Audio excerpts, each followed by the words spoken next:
I just made sure they knew that they were loved, and there's nothing to be whakama, to be ashamed about, and just showing up for them and just letting them know, no matter what, I'm here, I love you, and I never want the worst thing to happen to you. Yeah. I will always be there for you. You can rely on me. You just need someone to go, hey, like you did. Like, I'm here. Yeah. No judgment. Don't be ashamed. Don't be whakama. Because you want to go in there, you know. All guns blazing. Thinking you can save the world or whatever it is. But then there's a part of you that knows that's probably not going to put them in the best situation. How can I help you if I can't just come in and save you? And I think the biggest thing is what you said too, is no judgment. Yeah. And you build that trust with them. And for me, it was showing up for them every day, whether it was, I'm going to get a coffee, I'll bring you one. And it's just, you know, or let's go for a walk. And you don't even have to have any conversations about that, but it's just being that friend or being that support for them, even if it's walking in silence. You know, they know that you're there by their side, and eventually you work up that trust and they feel that aroha, that then they know, okay, there is no judgment here. It's the hardest thing, I think, to just listen. Yeah. Not pass judgment. You should just leave. Yeah. There obviously are so many barriers that prevent people from leaving these situations. So that's why when I was like, I want to go in there, I want to save them, but it's like, you can't do that, and they obviously can't quite do that for themselves yet. I think in my case in particular, the barriers that came up for me were I was in a country all by myself.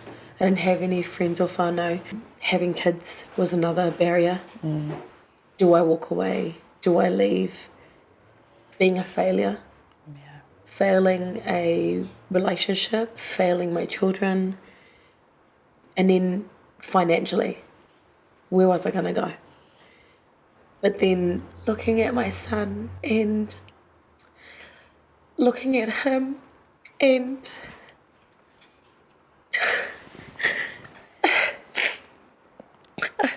going, I don't ever want you to think that this is how a man is supposed to treat a woman. And this is not how a man loves. And then looking at my daughter going, I don't ever want her to feel like that. This is what love is. I'm so glad that I made that decision to take that phone call from my friend.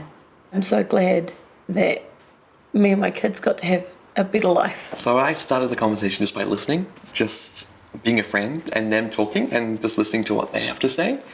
And then slowly planting the seed and being like, hey, maybe this isn't appropriate behavior. Saying, hey, is everything okay with your relationship? Asking, is everything okay? I think is a real simple but very powerful question. For me, it was more fear of speaking up, fear that I would offend or upset my friend. There were a lot of cultural sensitivities around speaking up because the background that I come from and the person that came from the similar or even more conservative background, it started off with, how do you feel about it?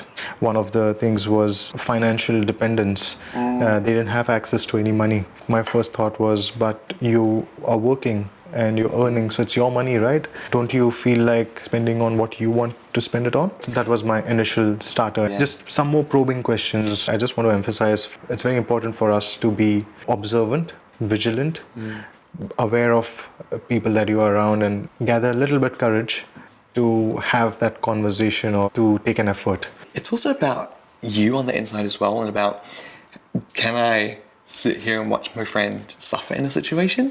I think often in domestic violence we think of a man against a woman, right? And so to be a man who's viewed typically as the perpetrator of the violence, it's an interesting place to be, to have these conversations. But I'm very lucky because I'm in a different community, in the rainbow community. So whereas out of sort of men-men relationships, lady-lady relationships, so that's kind of all thrown out the window. But I've noticed this in my friends, like male friends, they don't want to talk.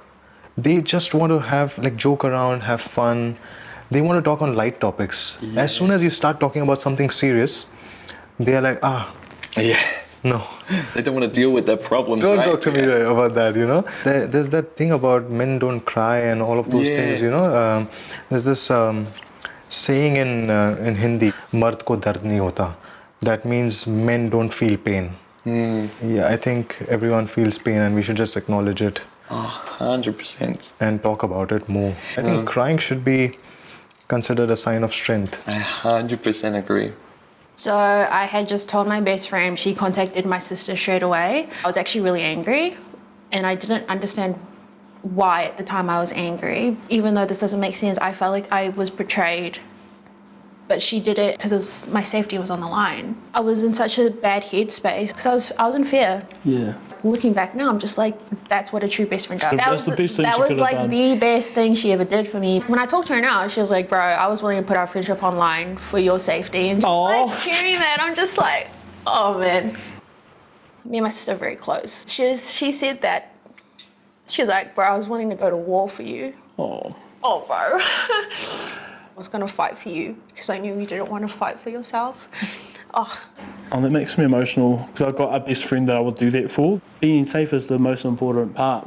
Sharing your story, that's brave. It could take weeks for me to simply be able to comfortably ask them, are you okay? And it all just circles back to just creating safe spaces and building relationships with that person. Feeling shame, feeling vulnerable, feeling scared, those things are a whole lot better when your relationship with the person you're experiencing that with is hi. a whole lot better. And the key word is safe. Safe.